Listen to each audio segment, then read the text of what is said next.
Okay, so you want to unravel the enigma that is Mahavatar Babaji. We've got a stack of YouTube videos you sent over. Right. Looks like you're going deep on his life, teachings, and even this idea of him being immortal. I know, it's fascinating. It's a fascinating but tricky subject to tackle. Where do we even begin? Yeah. With a figure who seems to exist somewhere between history and myth. You're absolutely right. It's like trying to assemble a puzzle where some pieces are missing and others might be from a completely different box. Wow. We're dealing with a real lack of hard historical facts about Babaji, relying mostly on stories passed down and spiritual texts. So how do we even start piecing together this puzzle then? Well, one of the most influential pieces we do have is Autobiography of a Yogi by Paramahansa Yogananda. Right. It's been incredibly popular. Even Steve Jobs was a fan. And it's often the first encounter people have with Babaji's story. Okay, so that's a key piece of the puzzle then. Right. But before we get lost in a book, what about Babaji himself? What little do we actually know about his origins? Some accounts claim he was born as Nagarajan way back in 203 BC in South India. Okay. But the story takes a wild turn when he's kidnapped as a child. Kidnapped? Yeah. And sold into slavery. That's not exactly the peaceful start you'd expect for a future spiritual master. No kidding, right. Yeah. But the story says his owner was kind. Okay. And ultimately set him free. Okay. Nagarajan then joined a group of wandering ascetics, immersing himself in ancient scriptures like the Vedas and the Bhagavad Gita. Okay. This period seems to have laid the foundation for his spiritual journey. It does have that classic hero's journey feel to it. But then we hit a massive gap in the timeline, don't we? Yeah. What happened in the centuries between his alleged birth in 203 BC and when he supposedly reappears in the 19th century? That's one of the biggest mysteries. Yeah. It's like he vanished into thin air for centuries. Right. And this is where things get really interesting. Because some people believe he didn't just live a long life. He actually achieved immortality. Hold on. Yeah. Immortality. Yeah. Like forever? Yeah. How does that even work? Well, the concept of nirmanakayas is key here. Okay. It's the idea that some yogis can actually recreate their physical bodies after death. Wow. They're not bound by the normal cycle of life and death as we understand it. Whoa. Okay. So it's not just living a really, really long time. Yeah. It's about having control over death itself. That's the idea. Okay. One of the videos you sent features Sadhguru, and he talks about how our perception of time is relative.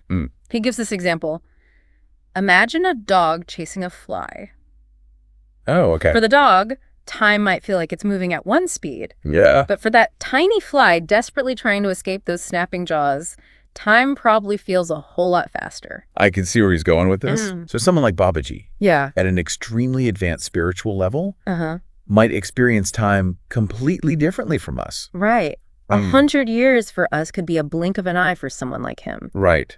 And this actually ties into a detail from Autobiography of a Yogi that really captures the imagination.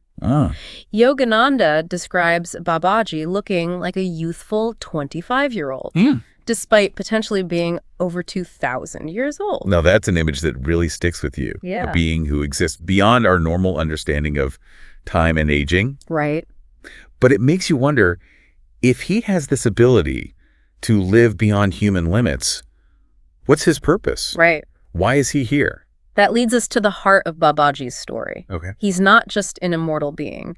He's a teacher, a guide. Okay. In many ways, he's a spiritual master with a very specific mission. And that mission seems to be closely linked to a particular type of yoga. Yeah. Kriya Yoga, right. Absolutely. Babaji is considered the reawakener of this ancient practice. Kriya Yoga focuses on breathing techniques and spiritual awakening, and Babaji didn't keep this knowledge to himself. Right. He initiated several key disciples, essentially creating a spiritual lineage. So it's like he's the head of this spiritual family, with each disciple entrusted to carry the torch and spread Kriya Yoga throughout the world. Right. Who are some of these key figures in his lineage? Well, there's Lahiri Mahasaya. who Babaji is said to have initiated in 1861. Then there's Sri Yukteswar, who Babaji instructed to write a book called The Holy Science, exploring the common threads among different religions. And, of course, there's Paramahansa Yogananda himself, who brought Kriya Yoga to the West. It's incredible how each disciple played a part in fulfilling Babaji's mission of bringing Kriya Yoga to the world. But what about Babaji's overall purpose? What's the bigger picture here? There are different interpretations. Some believe Babaji is an avatar, a divine being who comes to Earth to help humanity. So divine intervention of sorts. Exactly. Others believe Babaji is more of a behind-the-scenes guide. Subtly influencing events. And nudging individuals towards enlightenment. Like a guardian angel for all of humanity. It's a fascinating concept. And what's really interesting is that it's not just about spiritual development and isolation. There's this focus on balancing material progress with spiritual growth. Something that feels incredibly relevant in today's world. Absolutely. This idea that we can't just focus on technology and material advancement. We also need to nurture our inner selves and connect with something larger than ourselves. So we have this picture of Babaji as this incredibly powerful, potentially immortal being. Working to guide humanity toward a more enlightened path. But he's also incredibly elusive. Hidden from public view for the most part. Are there any documented encounters with Babaji throughout history? There are accounts, though we have to approach them with a healthy dose of skepticism, of course. We're dealing with anecdotal evidence, stories passed down through generations. It's important to keep that in mind. Of course. But they're still intriguing. It's said that Babaji travels with a small group of disciples. Sometimes appearing in different locations. Or even manifesting in caves. There's that element of mystery again. Appearing and disappearing, almost like a whisper in the wind. And then there's the case of Haidakhan Babaji, who seemingly materialized in a cave in India in 1970 and lived for another 14 years. Some believe he was another manifestation of Mahavatar Babaji. Another piece of the puzzle. And one that definitely raises more questions. But perhaps that's part of the allure of Babaji's story. It invites us to consider possibilities that lie beyond our ordinary perception. It does. And it challenges us to expand our understanding of what's possible, both within ourselves and in the universe around us. It's like we're being asked to step outside the confines of our limited worldview. And embrace the potential for something far greater. It seems like Babaji's legacy continues to ripple outward. Even centuries after his supposed birth. What would you say is his most enduring impact? Well, Autobiography of a Yogi has played a huge role in popularizing Babaji and Kriya Yoga. It sparked global interest in this enigmatic figure. With people from all walks of life drawn to his story. From spiritual seekers to tech giants like Steve Jobs. Babaji's message has clearly resonated with a surprisingly diverse audience. What do you think it is about his story that appeals to so many different people? I think it speaks to this universal yearning for something more, a search for meaning and purpose that goes beyond the everyday.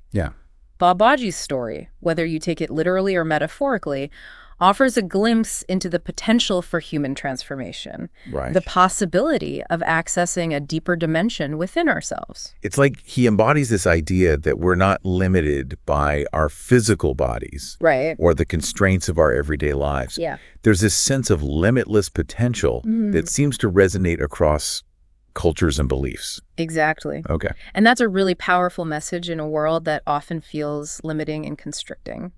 Babaji's story reminds us that there's more to life than meets the eye, that we're capable of far more than we might imagine. It's a call to explore our own inner depths. To push the boundaries of what we believe is possible. And to embrace a more expansive view of reality itself. It is. So we've laid out the basic pieces of the puzzle, who Babaji is, his supposed origins, and the mystery surrounding his long life or immortality. But we've only scratched the surface. How do we even begin to wrap our heads around the idea of someone living for thousands of years? And what does it really mean to achieve this kind of spiritual mastery? Those are great questions. Yeah. And that's where we'll dive deeper. Okay. We've got to unpack this idea of nirmanakayas. Right. This ability to transcend the normal cycle of life and death and explore the yogic perspective on time and consciousness. That sounds like a mind-bending journey. It is. Let's take a closer look at those concepts. Sounds good. Okay. Let's unpack them one by one.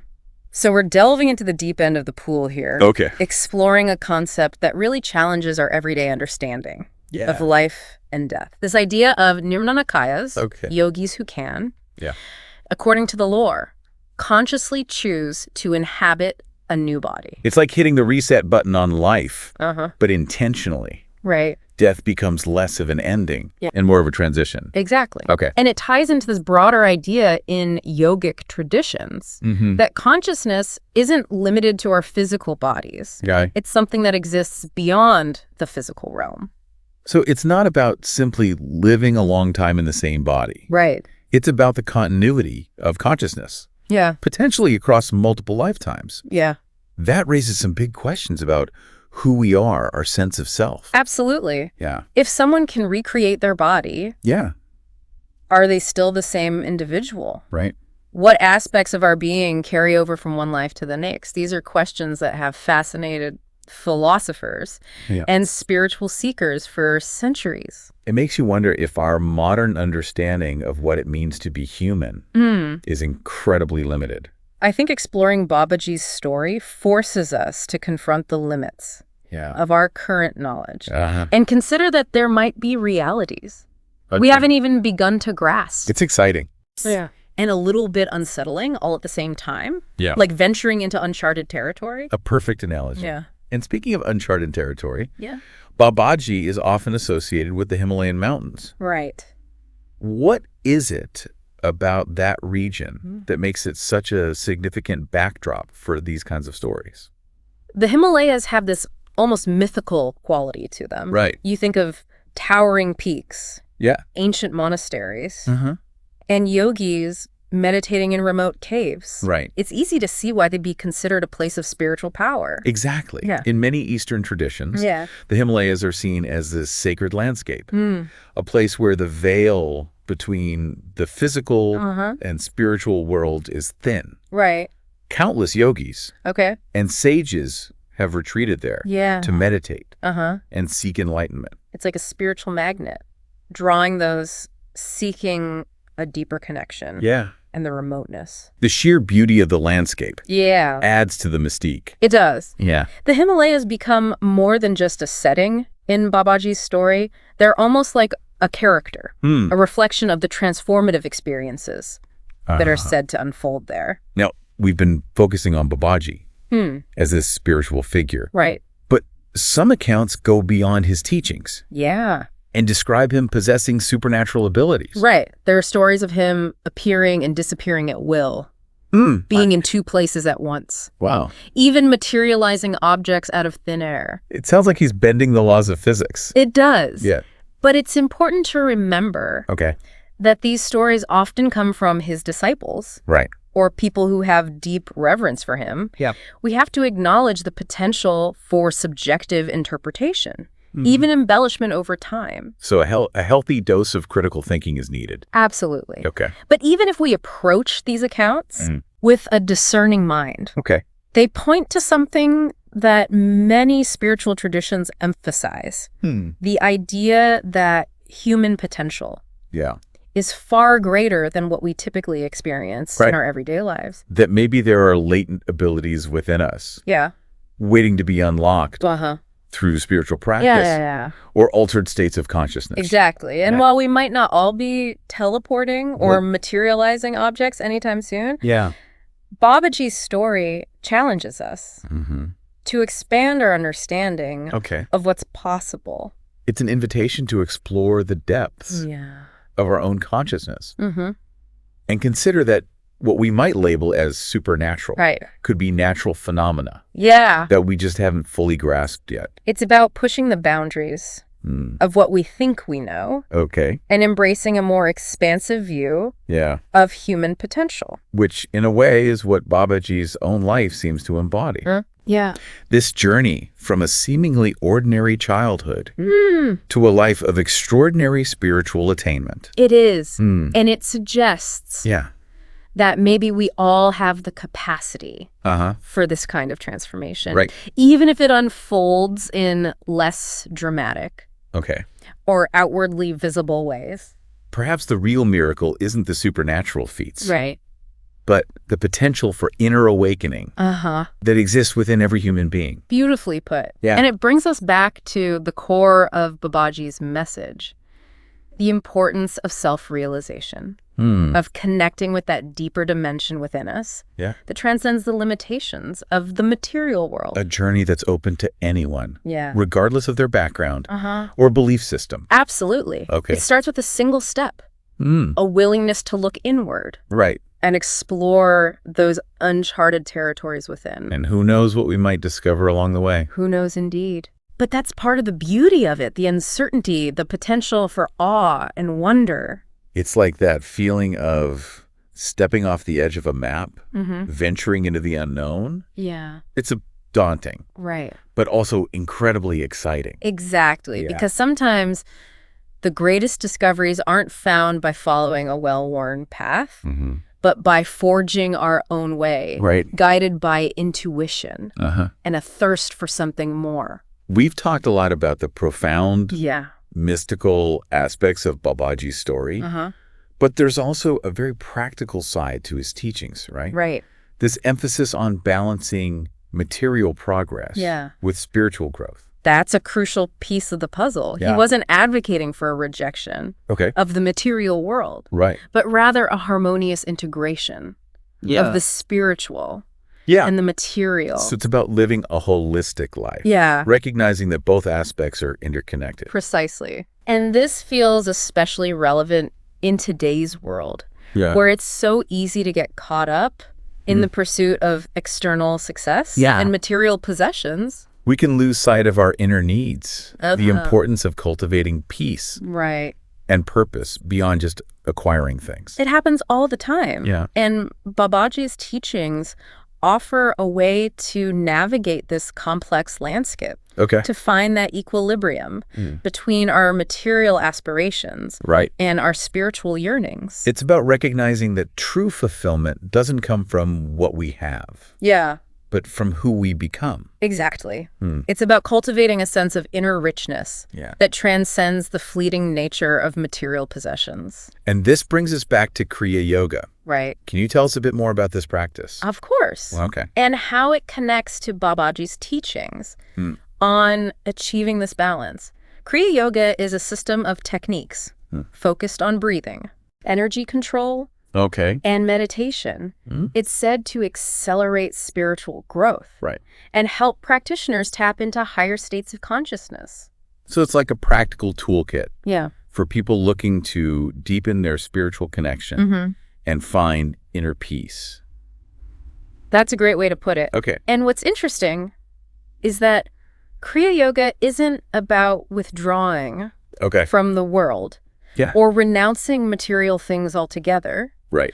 It's about harnessing our inner energy, our life force, to live more fully and purposefully in the world. So it's not about escaping reality, but engaging with it from a place of greater awareness and inner strength. Exactly. It's about bringing a sense of mindfulness and presence to every aspect of our lives, from our daily routines to our interactions with others. And through this practice, it said we can experience the world in a whole new way, with more clarity, compassion, and joy. It's a journey of transformation, both internally and externally. And a journey that Babaji's story continues to inspire, even centuries after his supposed time on Earth. His legacy lives on, not just in the teachings of Kriya Yoga, but in the hearts of countless seekers, drawn to his message of hope, transformation, and the limitless potential of the human spirit. A message that resonates deeply in a world that often feels fragmented and uncertain. It does. Yeah. And it offers a way forward. Okay. A path to reconnect with our inner compass and navigate the complexities of modern life with a sense of grace, purpose, and wonder. And we've explored Babaji's life. Yeah. Teachings and the implications of his supposed immortality. But we've also touched on the fact that so much about him remains shrouded in mystery. That's part of what makes him such a compelling figure. Yeah. He invites us to embrace the unknown, to acknowledge that there are aspects of reality beyond our current comprehension. It's a reminder that there's always more to discover, both within ourselves and in the world around us. Exactly. Yeah. And perhaps the most valuable lesson Babaji offers is this.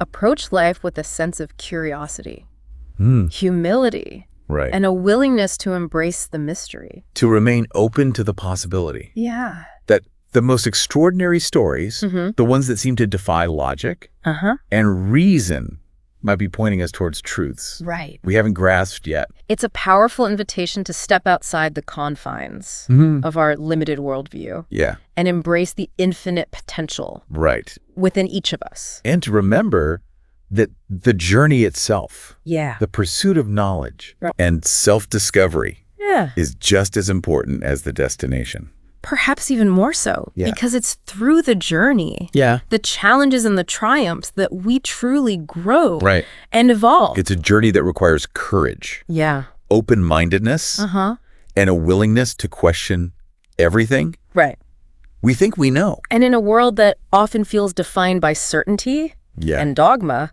that's a radical and a profoundly liberating proposition. It really is. Yeah. And it leads us with this question to ponder. What if the most incredible stories, the ones that seem to defy logic and reason, are actually pointing us towards truths that lie dormant within us, waiting to be awakened? It's a question worth exploring, isn't it? Absolutely. Yeah. Because the answers we find just might change the way we see ourselves, the world, and the very nature of reality itself. And speaking of changing the way we see things, one aspect of Kriya Yoga that often intrigues people is the emphasis on specific breathing techniques. Right. Yeah. It's not just about sitting in a cave and meditating. There are actual practices involved. Yeah. Can you give us an example of a Kriya Yoga breathing technique? Certainly. Okay. One well-known technique involves consciously controlling the breath in a specific pattern, inhaling, holding, and exhaling for set counts. The idea is that by regulating the breath, we can influence our energy flow and quiet the mind. So it's about using the breath as a tool to achieve deeper states of awareness and inner stillness. Exactly. Okay. Another technique focuses on visualizing energy moving along the spine, which is considered a central channel for life force energy. In yogic traditions. I can see how these techniques could be powerful. You know, it's like taking an active role in shaping our internal state. That's the essence of Kriya Yoga, harnessing the power of the breath and energy to facilitate spiritual growth and self-realization. It's a fascinating blend of the physical and the metaphysical. It is. Yeah. And while we're delving into these specific techniques, it's important to note that Kriya Yoga is traditionally taught through a guru or qualified teacher. Okay. It's not something to just pick up from a book or video. So there's an element of lineage. Yeah. And personal guidance involved. Exactly. It's about finding a teacher who can guide you safely and effectively through the practices. It makes sense. Yeah. These techniques deal with subtle energies and states of consciousness. It's not something to take lightly. Now, stepping back from the specific techniques, we've been focusing on the spiritual and esoteric aspects of Babaji's story. But his teachings have resonated with people from various backgrounds, even those who might not consider themselves particularly spiritual or religious. You mentioned Steve Jobs earlier. Yeah. He was famously fascinated by autobiography of a yogi. Right, yeah. And reportedly reread it every year. Yeah. It's interesting to see a tech visionary drawn to the teachings of an Indian yogi. It is. Yeah. And it speaks to the universal appeal of Babaji's message. Yeah. It transcends traditional religious boundaries. Okay. And speaks to a deeper yearning for meaning and purpose that I think we all share. It's like he embodies this idea that we're not limited by our physical bodies. Yeah. By time and space. Yeah. By the constraints of our everyday lives. Right. There's a sense of possibility, of boundless potential that resonates with people from all walks of life. And that's a particularly powerful message in a world that can often feel limiting and constricting. Right. Babaji's story reminds us that there's more to life than meets the eye, that we're capable of far more than we might imagine. It's a call to explore our own inner depths, to push the boundaries of what we believe is possible, and to embrace a more expansive view of reality itself. It is. Okay. And perhaps that's the most enduring legacy of Mahavatar Babaji, to inspire generations of seekers to embark on their own journeys of self-discovery, to question the limitations of the known world, and to awaken to the infinite possibilities that lie within. It's a truly awe-inspiring legacy. Yeah. And it leaves us with so much to ponder. The nature of consciousness, the potential for human transformation, the mysteries of time and space. Yeah. It's enough to spark a lifetime of exploration. It is. Yeah. And that, perhaps, is the greatest gift Babaji offers. Not a set of definitive answers, but an invitation to embark on a journey of our own. Okay. To seek, to question, to discover for ourselves what lies beyond the veil of the ordinary. To step off the edge of the map and trust that we'll find our way. Precisely. Because sometimes the most rewarding journeys are the ones where we don't have all the answers up front. Right. The ones that require us to trust our intuition. Okay. And embrace the unknown. Now, as we wrap up our deep dive into the world of Mahavatar Babaji. Right. There's one more thread I'd like to pull on. Yeah. We've talked about his profound influence on spiritual seekers, but his story also seems to have resonated with people in other fields, even those who might not consider themselves particularly religious or spiritual. That's right. Okay. Babaji's message has a way of transcending those traditional boundaries. Yeah. We've mentioned Steve Jobs. Right. But there are many other examples of people from various backgrounds who have found inspiration in Babaji's story. So what is it about Babaji that appeals to such a diverse audience? I think it speaks to a universal human longing for something more. Okay. A yearning for meaning and purpose that goes beyond the material realm. Right. Babaji's story, whether taken literally or metaphorically, offers a glimpse into the potential for human transformation. Yeah. For accessing a deeper dimension of ourselves. And like he represents this possibility of breaking free from the limitations we often place on ourselves. Right. That we can tap into a deeper well of potential within us. Precisely. It's a powerful antidote to the feeling that we're stuck in our routines. Limited by our circumstances. Babaji's story says, hey, there might be a whole lot more going on here than you realize. It's a call to explore those hidden depths within ourselves. Now, as we wrap up our deep dive into the world of Mahavatar Babaji, is there anything else about his legacy that you think is important for our listener to understand? I think it's crucial to remember that Babaji, despite all the extraordinary stories, always emphasized the importance of balance. He wasn't advocating for everyone to go live in a cave in the Himalayas. Right. He was about integrating spiritual growth with our lives in the world. So it's not about renouncing the material world. But finding a way to live in it with more awareness, purpose, and connection to something greater than ourselves. That's the key. And that message is more relevant than ever today. when we're bombarded with distractions and pressures, Babaji's story offers a path to navigate those complexities without losing sight of our inner selves. Expert speaker. This has been a fascinating journey. It has. Through the world of Mahavatar Babaji. We've uncovered a lot of intriguing information. But I think the most important takeaway is this. Yeah. There's still so much mystery surrounding him. Right. It's like we've only just scratched the surface. Absolutely. Yeah. And that's part of the beauty of exploring. Figures like Babaji, they challenge us to expand our thinking, to question our assumptions about reality and human potential. To embrace the unknown Right. and stay curious. Exactly. And perhaps that's the most valuable gift. Babaji offers us not a set of definitive answers, but an invitation to keep seeking, keep questioning. And keep exploring the vast possibilities that exist within us and the universe around us. So to our listener, I hope this deep dive has sparked your curiosity and inspired you to continue exploring the world of Mahavatar Babaji. Right. Keep searching, keep questioning, and who knows? Maybe you'll even catch a glimpse of the immortal yogi himself along the way. Until next time, keep diving deep.